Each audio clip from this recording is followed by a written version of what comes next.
watching Blue Lights last night. BBC series 2023. It's still running, set in Northern Ireland. It's 3 seasons, soon to be 4, which has charmed the English-speaking world, according to the critics and my friends.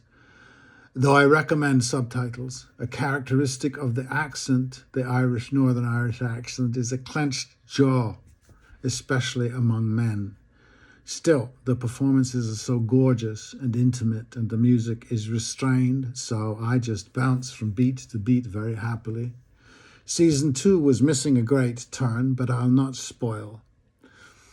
The exploration of Northern Ireland continued deep and shows us ourselves all over the world. The tribal identification so grips the community and the place of the police as authoritarian force, dehumanizing the combatants in the name of controlling them in the tribal war, is applicable in every hotspot in the world right now, and there are so many. It is the perfect depiction of how monocultures work no better than diverse ones. The people are indistinguishable to look at and to hear. All the world's a stage indeed. There is a story of a detective who's painted bad, having a short confab, a talk with a new warlord who wants to reclaim his fiefdom, to cleanse it, to purge it. A rough agreement is made to collaborate between cop and criminal for the sake of this fiefdom, as if the law forces in Mexico agreed to cooperate with the drug lords. It is a leveling. Are the cops corrupted or the criminals legitimized, or are they ever either both? A bit of both, but the great moral superiority claim of the state hangs heavily over the proceedings. The two sides, not cooperating, remain in their moral worlds, and we are meant to feel good, I guess. And of course I don't. The theme is often hinted at in many procedurals. The grizzled veteran cop makes deals with the criminals so that both sides thrive or survive. Drug addiction is a fact of life. Drugs are illegal, so providing addicts can only be done by definition by criminals. That is a metaphor for our society. So a possible stasis is reached in our dynamic on TV and real life, and since we live further and further from reality in our real life, the distinction blurs, and so the cartels are evil, demanding an even evangelical cop to step in and fix all. That's our story. There are 8 stories, great stories apparently. We only have 1. Blue Lights gives us super good cops. The dominant ones are a relief. They are women, allowing woman get good, man bad. That happens. And definitely the male takeover, I am Tarzan, is not good. Whoever does it. But I did think it'd be hard to believe males playing the women's roles in this show, just switching the lines. I accept the theme and find it to be true, which is not why I accept it. I confess I like spending time in the company of the more fully human. Woman, reverse the biblical myth of humans.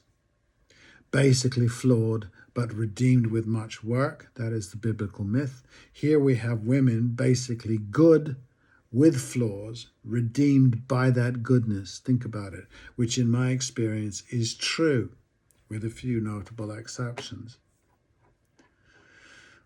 I can see them up close, fascinating and fun and banal, the magic potion of TV. These become the hobbits of Lord of the Rings, the cops. We have heroes and heroines flawed, or what we'd like to think heroes are, so the bad guys occupy a severe end of the spectrum. They're not as good looking as the good guys, the accent is harsher, and the jaws more clenched. There are women, good and bad, brilliantly played. The only wobbly bits here are writing issues, and the writing is pretty amazing, so when it wobbles, you know. But my mind resists.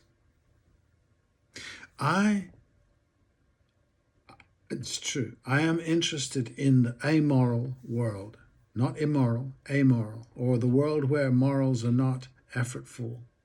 So the understanding of morals needs to be bigger. We have inherited here a mashup of morality that is imposed and effortful, again along the lines that giving in to real desire is weak and sinful. The strong person, the good person, controls themselves.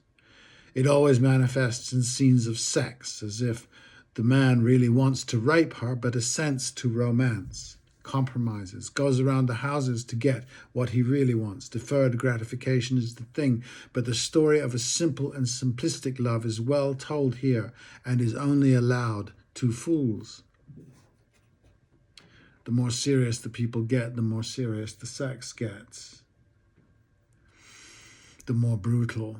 I have played a lot of the bad guys on TV. I don't get these parts anymore because I cannot play what is needed anymore.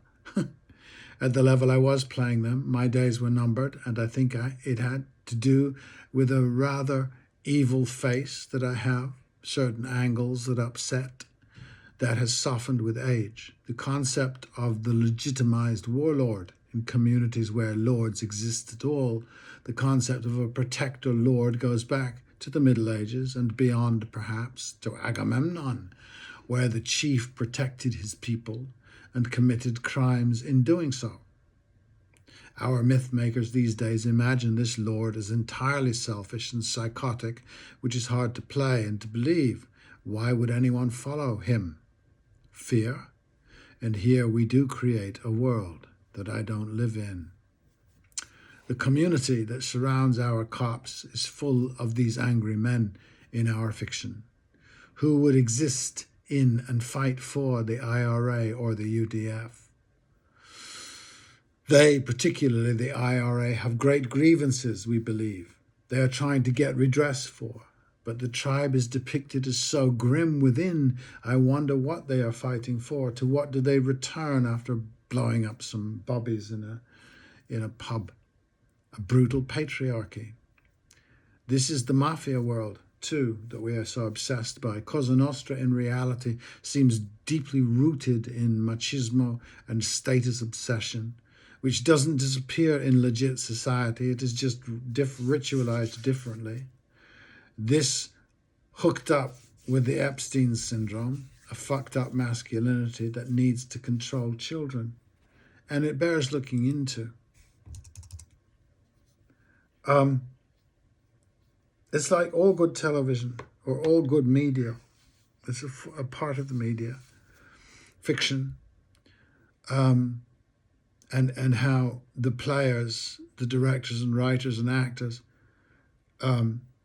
encounter it and judge it in their way, which they should, and they do, and then portray it to us. The overwhelming thing that I got was the notion that the police force that we are shown does bad things, and the criminal world that does bad things. There's this moment where they come together and they say, look, let's collaborate somehow.